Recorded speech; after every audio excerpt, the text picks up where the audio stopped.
CM ಸಿದ್ದರಾಮಯ್ಯನವರು ದೆಹಲಿಯಲ್ಲಿ ಕೂತು ಆಡಿದಂತಹ ಅದೊಂದು ಮಾತು ರಾಜ್ಯ ಕಾಂಗ್ರೆಸ್ನಲ್ಲಿ ಈಗ ಅಲ್ಲೋಲ ಕಲ್ಲೋಲಕ್ಕೆ ಕಾರಣವಾಗ್ತಾ ಇದೆ. ಪೆನ್ನು ಪೇಪರ್ ಕೇಳಿದಂತಹ ಡಿಸಿಎಂ ಡಿಕೆ ಶಿವಕುಮಾರ್ ಮುಂದಿನ ನಡೆ ಏನು ಅನ್ನುವಂತಹ ಕುತೂಹಲವನ್ನು ಕೆರಳಿಸ್ತಾ ಇದೆ. 5 ವರ್ಷ ನಾನೇ ಸಿಎಂ, ಡಿಕೆಶಿ ವಿರೋಧಿ ಬಣ ಈಗ ಅಲರ್ಟ್ ಆಗಿದೆ. ಸೆಪ್ಟೆಂಬರ್ ಕ್ರಾಂತಿಗೆ ಕೆಪಿಸಿಸಿ ಅಧ್ಯಕ್ಷ ಪಟ್ಟವೇ ಟಾರ್ಗೆಟ್ ಆಗಿದೆಯಾ ಅನ್ನುವಂತಹ ಪ್ರಶ್ನೆ ಮುನ್ನೆಲೆಗೆ ಬರ್ತಾ ಇದೆ. ಕೆಪಿಸಿಸಿ ಅಧ್ಯಕ್ಷ ಸ್ಥಾನದ ಬದಲಾವಣೆಗೆ ಇನ್ನೊಂದು ಸುತ್ತಿನ ಹೋರಾಟಕ್ಕೆ ಪ್ಲಾನ್ ಆಗ್ತಾ ಇದೆಯಾ? ಶತಾಯಗತಾಯ ಒಂದು ಸುತ್ತಿನ ಜಟಾಪಟಿಗೆ ಒಳಗೊಳಗೆ ವೇದಿಕೆ ರೆಡಿ ಆಗ್ತಾ ಇದೆಯಂತೆ. ಆಪರೇಷನ್ ಕೆಪಿಸಿಸಿ ಅಧ್ಯಕ್ಷ ಪಟ್ಟದ ಪಟ್ಟು ಜೋರಾಗುವಂತಹ ಸಾಧ್ಯತೆ ಇದೆ. ಒಂದು ಕಡೆ ಕೆಪಿಸಿಸಿ ಅಧ್ಯಕ್ಷರು, ಮತ್ತೊಂದು ಕಡೆ ಡಿಸಿಎಂ ಆಗಿದ್ದಾರೆ ಡಿಕೆ ಶಿವಕುಮಾರ್ ಅವರು. ಕೆಪಿಸಿಸಿ ಅಧ್ಯಕ್ಷ ಪಟ್ಟವನ್ನು ಇಸ್ಕೊಬೇಕು ಅಂತ ಹೇಳಿ ಈ ಹಿಂದೆ ರಾಜಣ್ಣ, ಸತೀಶ್ ಜಾರಕಿಹೊಳಿ ಅವರು ಅವಿರತ ಪ್ರಯತ್ನವನ್ನು ಮಾಡಿದರು. ಬಟ್ ಹೈಕಮಾಂಡ್ ಅದಕ್ಕೆ ಅವಕಾಶ ಕೊಡಲಿಲ್ಲ. ಈಗ ಈ ಹಿಂದೆ ರಾಜಣ್ಣ ಒಂದು ಸ್ಟೇಟ್ಮೆಂಟನ್ನು ಕೊಟ್ಟಿದ್ರು, ಸೆಪ್ಟೆಂಬರ್ ಕ್ರಾಂತಿ ಅಂಥೇಳಿ. ಕೆಪಿಸಿಸಿ ಅಧ್ಯಕ್ಷ ಸ್ಥಾನವನ್ನು ಡಿಸಿಎಂ ಡಿಕೆ ಶಿವಕುಮಾರ್ ಕೈಯಿಂದ ಕಸಿದುಕೊಳ್ಳೋದೆ ಸೆಪ್ಟೆಂಬರ್ ಕ್ರಾಂತಿಯ ಪ್ಲಾನ ಅನ್ನೋದು ಈಗಿರುವಂತಹ ಪ್ರಶ್ನೆ. ಅದು ಶಾಸಕಾಂಗ ಪಕ್ಷ ಸಭೆ ಕರೆದು ಹೈಕಮಾಂಡ್ ಶಾಸಕರ ಅಭಿಪ್ರಾಯ ತಗೊಂಡು ಸಿದ್ದರಾಮಯ್ಯ ಶಾಸಕರ ಬೆಂಬಲಿಂದ ಮುಖ್ಯವಾಗಿ ಘೋಷಣೆ ಮಾಡಿದ್ದು ಅದಕ್ಕೆ ಅಲ್ವಾ, ಅವ್ರು ಹೇಳಿಕೆ ಸ್ವಾಗತ ಮಾಡ್ತೀನಿ. ಚೀಫ್ ಮಿನಿಸ್ಟರ್ ಕ್ಲಿಯರ್ ಆಗಿ ಹೇಳಿದ್ಮೇಲೆ ಇನ್ನೇನು ಚರ್ಚೆ ಮಾಡ್ತೀರಿ? That is the end of it. ಈಗ ಅವ್ರು ಸ್ಪಷ್ಟವಾಗಿ ಹೇಳಿದ್ರಿಂದ ಇವತ್ತಿಂದ ಇದು ಕ್ಲೋಸ್ ಆಗ್ಬೇಕಂತ ನಮ್ದು ವಿನಂತಿ. ಶಾಸಕರು ಕೂಡ ನಮಗ್ ಬಂದು ಹೇಳಿದ್ದಾರೆ ಏನೇನು ಮಾತಾಡಿದ್ವಿ. ಅವ್ರು ಹೆಚ್ಚು ಕೆಲಸದ ಬಗ್ಗೆ ಗ್ರಾಂಟ್ ಹೆಚ್ಚಬೇಕು ಅನ್ನೋದು ಎಲ್ಲಾರ್ದು ಡಿಮಾಂಡ್. ಅದನ್ನ ಬಿಟ್ಟರೆ ಅಲ್ಲಿ ನಾಯಕ ಬದಲಾವಣೆ ಬಗ್ಗೆ ಯಾರು ಅವರು ಕೇಳಿಲ್ಲ. ಸುರ್ಜೇವಾಲರು ಇವರು ಕೂಡ ಯಾರು ಹೇಳಿಲ್ಲ. 10% ಹೇಳಿರ್ಬೋದು, ಒಂದು 20 ಜನ. ಅದು ಲಾಸ್ಟ್ ಟೈಮ್ ಕೂಡ ಸಿಎಂ ಮಾಡಿದ್ನಾಗ ವೋಟಿಂಗ್ ಆಗಿದೆ. ಆ ಆಧಾರದ ಮೇಲೆ ಹೇಳಿರ್ಬೋದು, ಅವಾಗ ನನಗೆ ಇಷ್ಟು ಬಿದ್ದ ಇವ್ರಿಗೆ ಇಷ್ಟು ಬಿದ್ದ ಅಂತ ಆಧಾರದ ಮೇಲೆ ಹೇಳಿರ್ಬೋದು. ಹಿಂಗಾಗಿ ಹೇಳೋದು ಅನಿವಾರ್ಯ ಇದೆ. ತರ ಏನು ಮಾತುಕತೆ ನಡೆದಿಲ್ಲ, ಏನು ಒಪ್ಪಂದ ಆಗಿಲ್ಲ. ನಾನು 5 ವರ್ಷ ಸಿಎಂ ಅಂತ ಮಾಧ್ಯಮದಲ್ಲಿ ಹೇಳಿದಾರ ಅಂತ ಹೇಳ್ಬಿಟ್ಟು ನನ್ನ ಸುದ್ದಿ ಬಂತು. ಏನೇನಿಲ್ಲ ಬಸ್, ನಾವು ಕರ್ಟಸಿ ಮೀಟಿಂಗ್ ಬಂದಿದ್ದು. ಮತ್ತಷ್ಟು ಡೀಟೇಲ್ಸ್ ಅನ್ನು ಕೊಡೋದಕ್ಕೆ ಸುಖೇಶ್ ನೇರ ಸಂಪರ್ಕದಲ್ಲಿ ಜಾಯಿನ್ ಆಗಿದ್ದಾರೆ.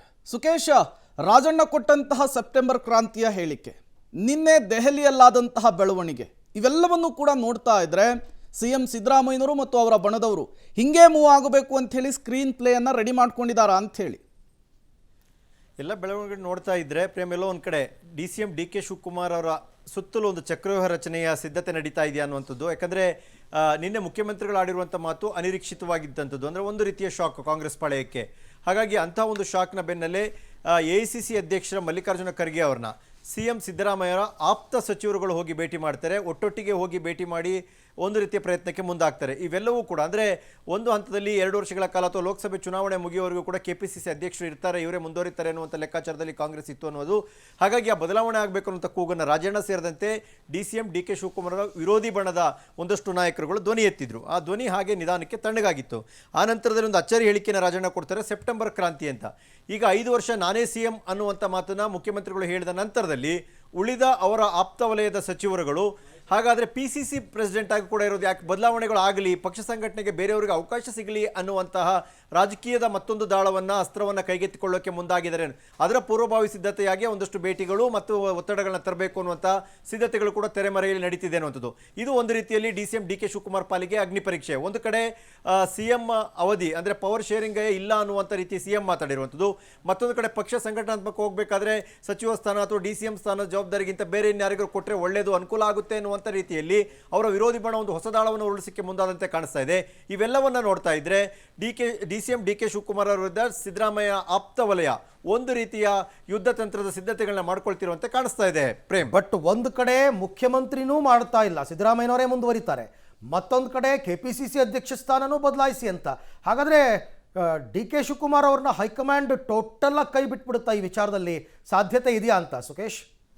ಅರವಿಂದ್, ಹೈಕಮಾಂಡ್ ಕೈ ಬಿಡುತ್ತೆ ಅಂತ ಹೇಳಕ್ಕಾಗಲ್ಲ, ಪರಿಸ್ಥಿತಿ ಹಾಗಿದೆ ಅಂತಲೂ ಹೇಳಕ್ ಸಾಧ್ಯ ಇಲ್ಲ. ಆದರೆ ಪ್ರಯತ್ನ ಮಾಡುವಂಥ ಕೆಲಸವನ್ನು ಅವರ ವಿರೋಧಿ ಬಣ ಮಾಡ್ತಿದ್ದಂತೆ ಕಾಣಿಸ್ತಾ ಇದೆ. ಹಾಗಾಗಿ ಈ ಪ್ರಯತ್ನದಲ್ಲಿ ಸಕ್ಸಸ್ ಆದರೆ ಸಹಜವಾಗಿಯೇ ಡಿಸಿಎಂ ಡಿಕೆ ಶಿವಕುಮಾರ್ ವಿರುದ್ಧ ಸಿದ್ದರಾಮಯ್ಯ ಬಣ ಮೇಲ್ಗೈ ಸಾಧಿಸುತ್ತೆ. ಆದರೆ ಹೈಕಮಾಂಡ್ ಅಷ್ಟು ಸುಲಭಕ್ಕೆ ಬಿಟ್ಟುಕೊಡುತ್ತಾ ಡಿಕೆ ಶಿವಕುಮಾರ್ ಅವ್ರನ್ನ, ಅಥವಾ ಅವ್ರನ್ನ KPCC ಅಧ್ಯಕ್ಷ ಸ್ಥಾನದಿಂದ ಬದಲಾವಣೆ ಮಾಡುತ್ತಾ ಇವರುಗಳಿಗೆ ಅಂದರೆ ಎದುರಾಳಿ ಬಣಕ್ಕೆ ಈ ಒಂದು ಆಸೆ ಇರಬಹುದು, ಅಥವಾ ಆ ಪ್ರಯತ್ನವನ್ನು ಅವರು ಮಾಡ್ತಾ ಇರ್ಬೋದು. ಮಾಡಿದ ಕೂಡಲೇ ಸಕ್ಸಸ್ ಆಗ್ತಾರೆ ಅಂತ ಹೇಳಲಿಕ್ಕೆ ಸಾಧ್ಯ ಇಲ್ಲ. ಅಥವಾ ಸಂಘಟನಾತ್ಮಕ ದೃಷ್ಟಿಯಿಂದ ಹೈಕಮಾಂಡ್ ಡಿಕೆ ಶಿವಕುಮಾರ್ಗೆ ಏನು ಡೈರೆಕ್ಷನ್ನ ಕೊಡುತ್ತೆ ಅನ್ನೋದು ಕೂಡ ಪ್ರಮುಖವಾಗುತ್ತೆ.